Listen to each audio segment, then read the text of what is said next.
Hello बच्चों, my self Jamal Akhtar, faculty of zoology at Craig J. NEET Institute, and I'll teach you zoology throughout the year.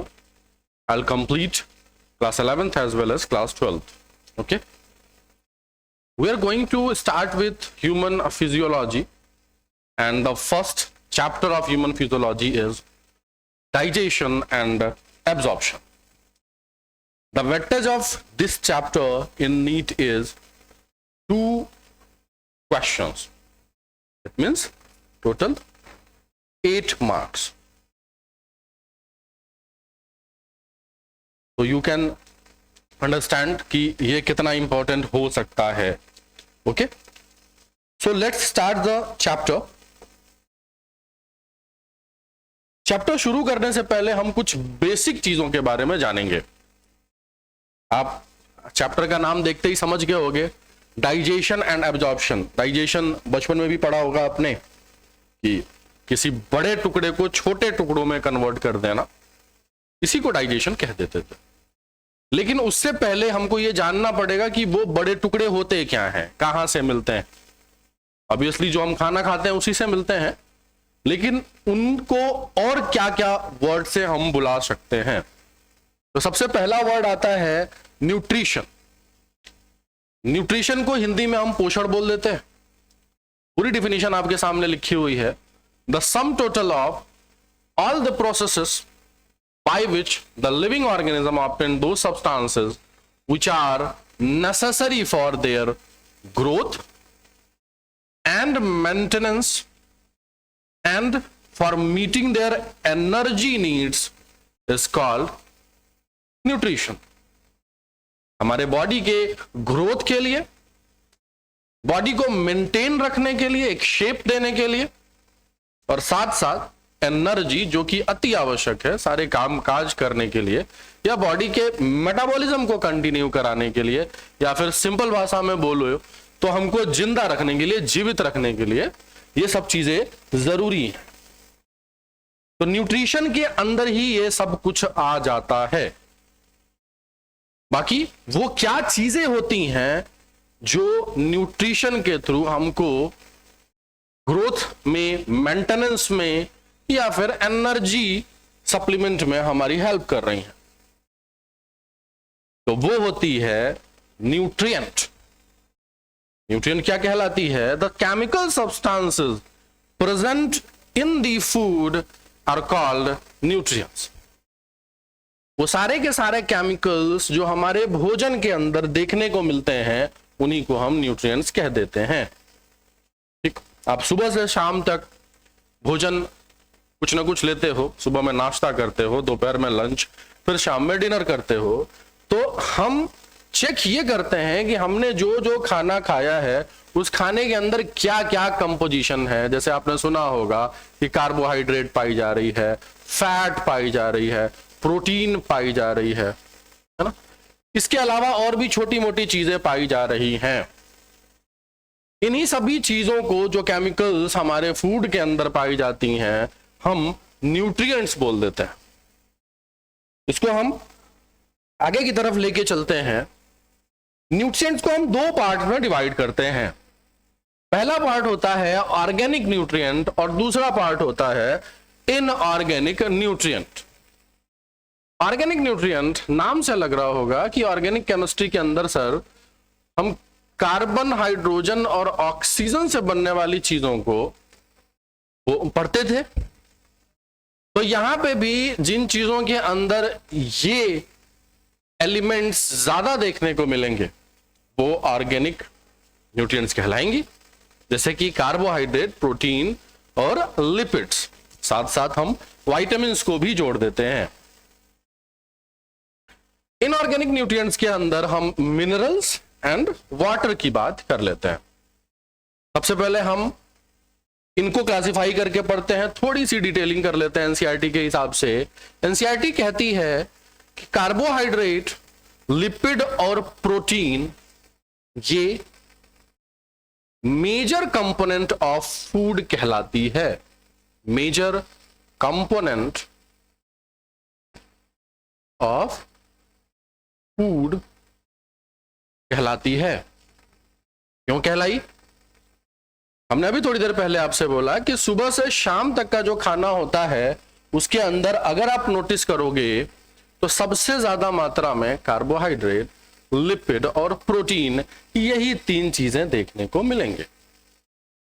अब चूंकि ये 3 चीजें देखने को मिल रही हैं सुबह से शाम तक, तो हमने बोल दिया इनको मेजर कंपोनेंट ऑफ फूड। यहां पे विटामिन्स रह जाता है तो आप फ्रूट कितना ही खाते हो, पर डे एक आध एप्पल खा लिया तो थोड़े बहुत मात्रा में आपको विटामिन्स में मिल जाते हैं। ठीक, अब इनकी थोड़ी सी हम डीकोडिंग कर लेते हैं। कार्बोहाइड्रेट, कार्बोहाइड्रेट से हमें क्या बेनिफिट मिल जाती है? It provides energy. एनर्जी किन चीजों के लिए? एनर्जी काम करने के लिए, मेटाबॉलिज्म को बनाए रखने के लिए।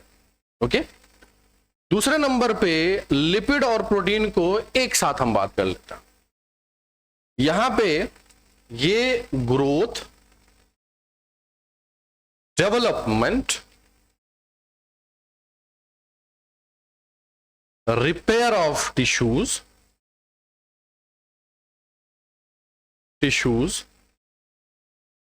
इन चीजों में पार्टिसिपेट करते हैं। साथ साथ हम फिर विटामिन्स की बात करें तो ये थोड़े बहुत मात्रा में हमको चाहिए होती हैं, जो कि वाइटल फंक्शनिंग करवाती हैं, required in trace quantity, trace amount. आपने सुना होगा कि किसी किसी विटामिन्स के डेफिशिएंसी के कारण हमको डिसऑर्डर्स हो जाया करती हैं। तो वो डिसऑर्डर्स हो रही हैं, इसका मतलब ये बताती हैं कि हमारे बॉडी के अंदर विटामिन्स बहुत ज्यादा जरूरी होती हैं। थोड़े ही बहुत मात्रा में चाहिए, लेकिन चाहिए। विटामिन्स को हम 2 पार्ट में डिवाइड करके पढ़ते हैं। एक होता है वाटर सोल्यूबल और दूसरा फैट सोल्यूबल।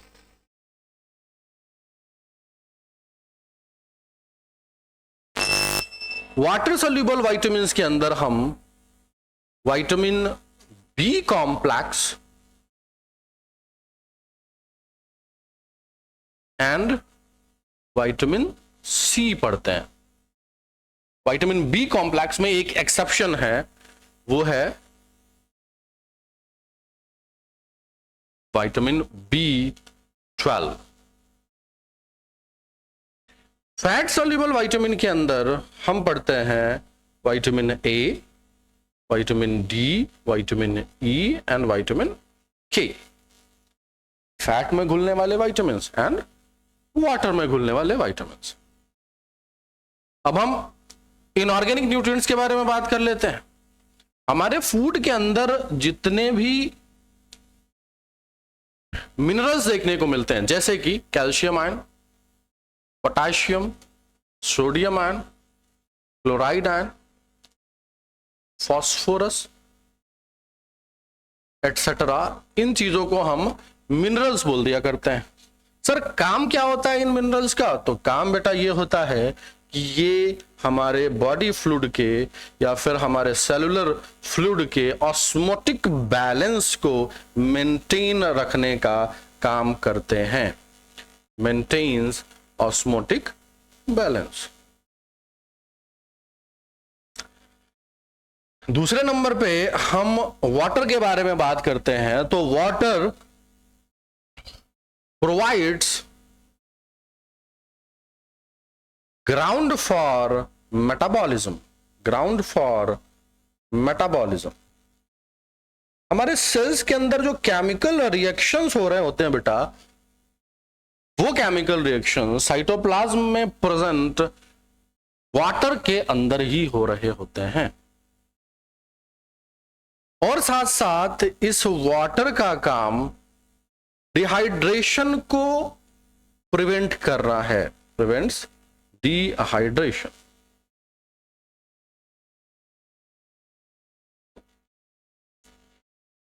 हमारे बॉडी में अगर पानी की कमी हो जाती है तो आपने देखा होगा कि हम काफी लेथार्ज हो जाते हैं, बहुत ही ज्यादा कमी हो जाती है तो हमको आईसीयू तक में एडमिट करना पड़ जाता है। तो आप समझ सकते हो कि पानी हमारे लिए कितनी ज्यादा जरूरी होती है। ओके, नेक्स्ट हम आगे बढ़ते हैं।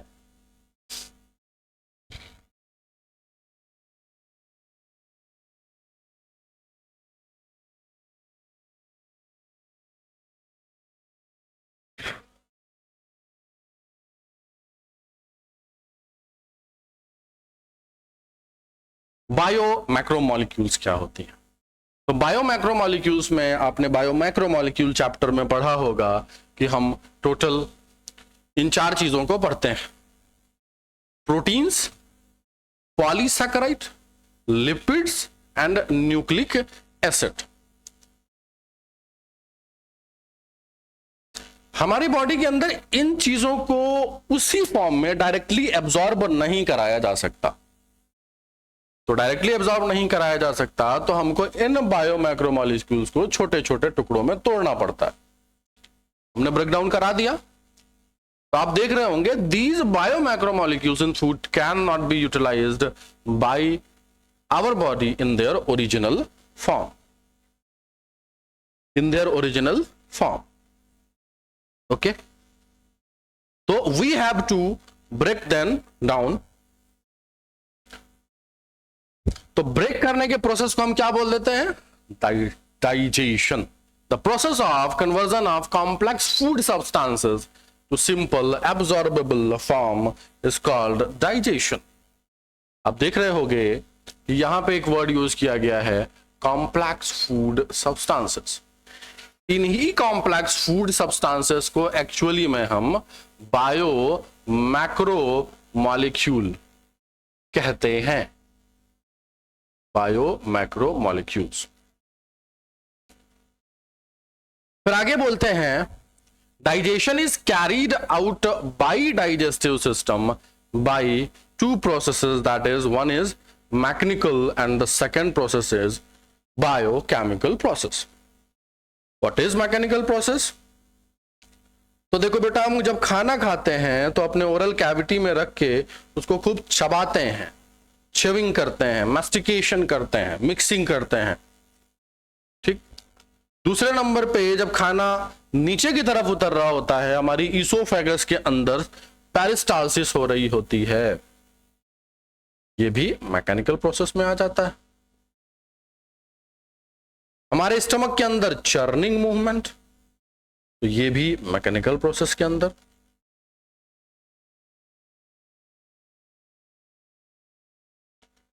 दूसरे नंबर पे है बायोकेमिकल मेथड।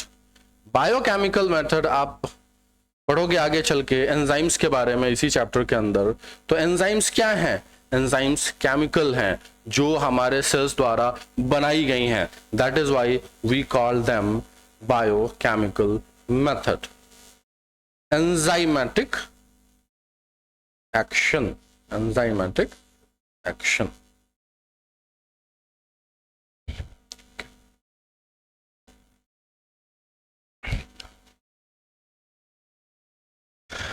अब हम चलते हैं इस चैप्टर के मेन हिस्से की तरफ, मेन पार्ट के तरफ, जिसको हम कहते हैं ह्यूमन डाइजेस्टिव सिस्टम।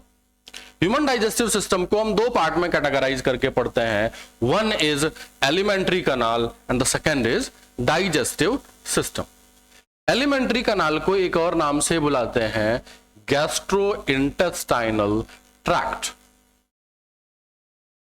जो माउथ से शुरू होता है एंड एनस तक जाता है, जिसमें माउथ जो है वो एंटीरियर ओपनिंग कहलाएगा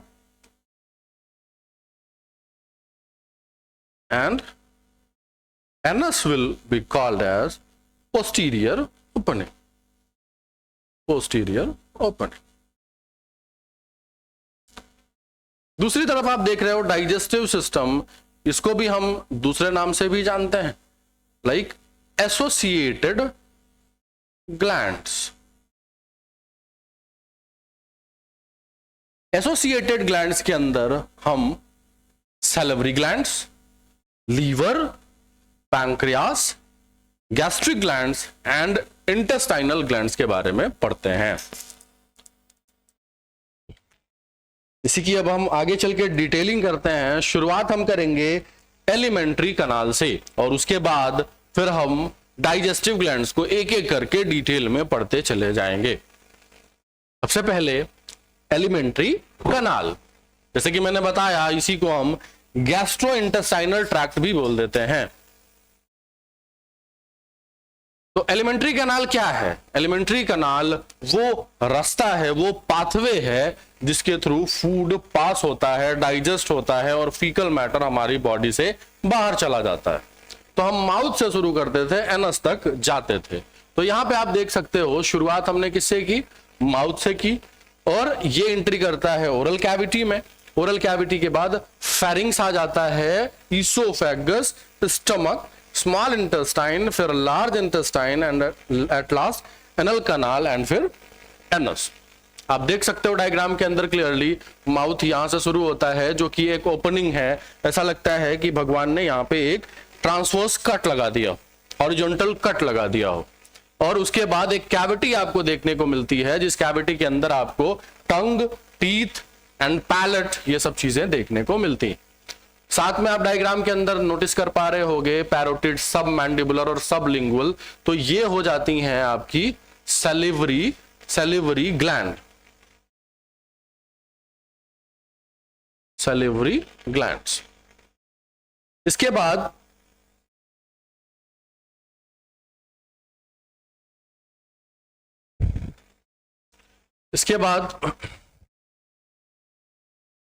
शुरू होता है फेरिंग्स रीजन। फेरिंग्स रीजन से पहले आपने ओरल कैविटी के बारे में देखा जिसके अंदर टीथ, टंग एंड पैलेट पाई जाती है। फिर फेरिंग्स रीजन आता है, उस फेरिंग्स रीजन को हम 3 पार्ट में डिवाइड करके पढ़ते हैं। नासोफेरिंग्स,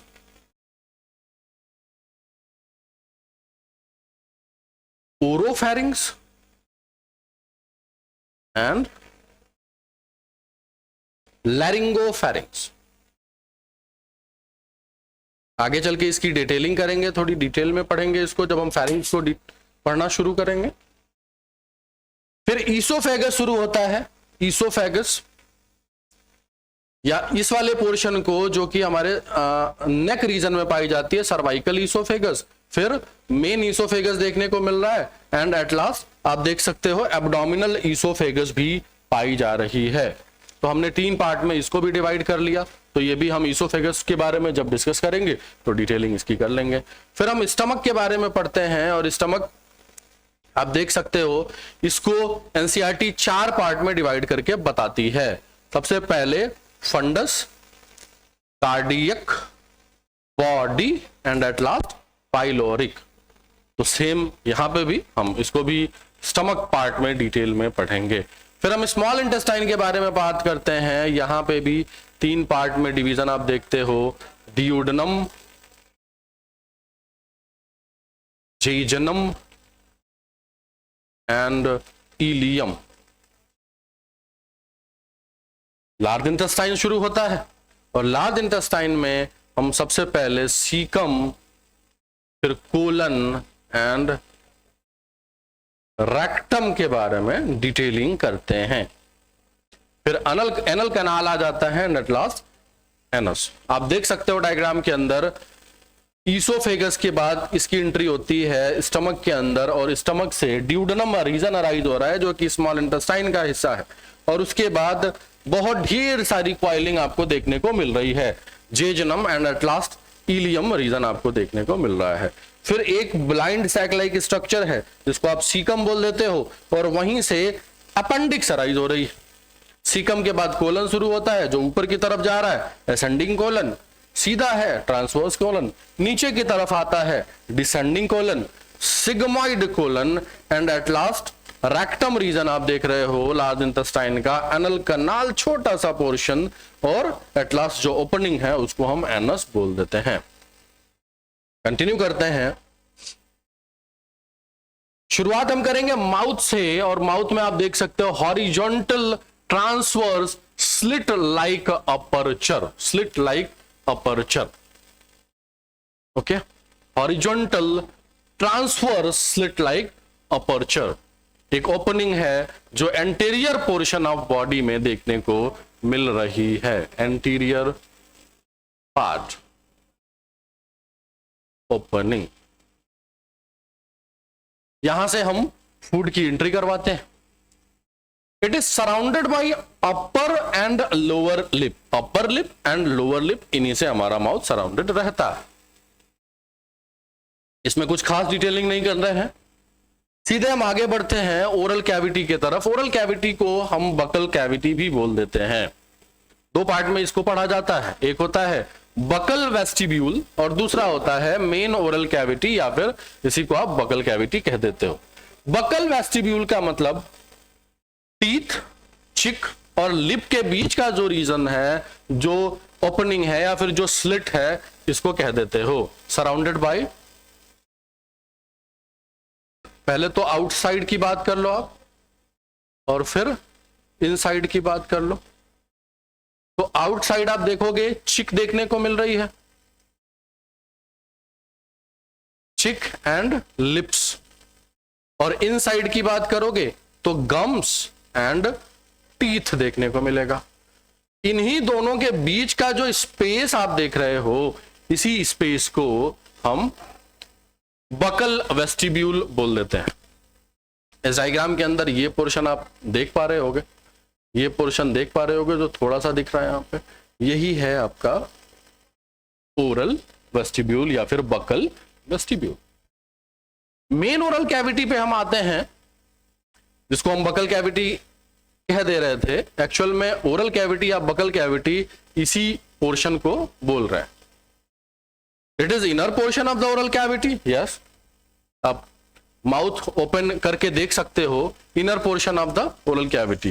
ये जितनी इसकी लाइनिंग्स आपको देखने को मिल रही हैं, ये स्ट्रेटिफाइड स्क्वैमस एपिथेलियम से बनी होती हैं। स्ट्रेटिफाइड स्क्वैमस एपिथेलियम, याद रखिएगा इस बात को। It consist of palate, tongue and teeth. हम इन्हीं तीन चीजों की डिटेलिंग आगे चल के यहां करते हैं, पैलेट, टंग एंड टीथ।